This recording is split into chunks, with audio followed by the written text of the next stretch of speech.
ابراہیم علیہ السلام کا یقین دیکھیے. لوگ آگ اس قدر جلا رہے ہیں اور خواہش اور تمنا کیا ہے ان لوگوں کی؟ قالوا حرقوا وانصروا آلہتکم. ایک علاج ہے کہ اس کو جلا دو. ابراہیم علیہ السلام کو راکھ بنانے کے لیے اس قدر آگ جلائی گئی. لو طار علیہا طائر سقط مشویہ. اتنی آگ کہ اگر کوئی پرندہ بھی اس کے اوپر سے اڑتا ہوا گزرتا تو بھنا ہوا نیچے گر جاتا.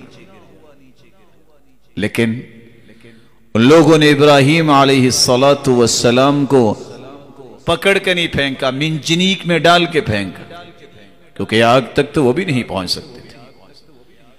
اللہ ذوالجلال پہ یقین کرنے والے پیغمبر کی زبان پہ ایک ہی کلمہ تھا، رسول اللہ صلی اللہ علیہ وآلہ وسلم کس قدر خوبصورتی سے بیان کرتے ہیں.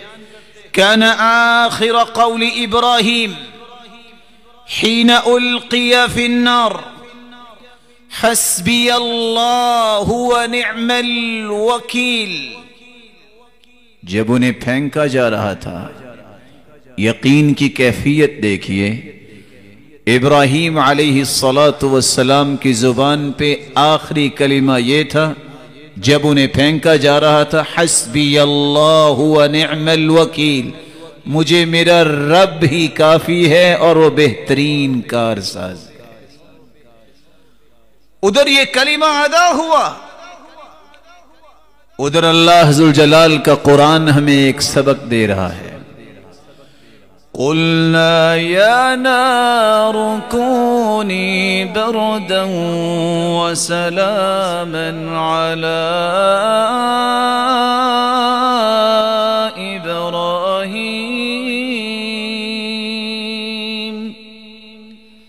اللہ تعالیٰ نے حکم دیا آگ کو. آگ تو اللہ کی مخلوق ہے، میرے بندے کو جلانا نہیں ہے.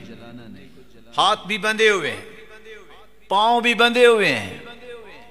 ابراہیم علیہ السلام کا باپ بھی دیکھ رہا ہے. جو ہی ان کو پھینکا وہ بیٹھ گئے. آگ ختم ہو گئی سوائے ان رسیوں کے جو بندھی ہوئی تھی. جب وہ رسیاں بھی جل گئیں مسکرانے لگ گئے. باپ دیکھ کے کہتا ہے نعم الرب ربک یا ابراہیم. ابراہیم تیرا رب تو بہت بڑا نکلا، تجھے کچھ ہونے ہی نہیں دیا. ابراہیم علیہ السلام کا یقین تھا میرا رب مجھے کافی ہے اور بہترین کارساز ہے. یہ آگ، یہ شعلے، یہ کوئلے کیسے ختم ہوں گے؟ یہ میری تکلیف اور میری ٹینشن نہیں، میرا رب کرے گا. اس ذات پہ یقین کیا، اللہ ذوالجلال نے اسے باغ اور باغیچہ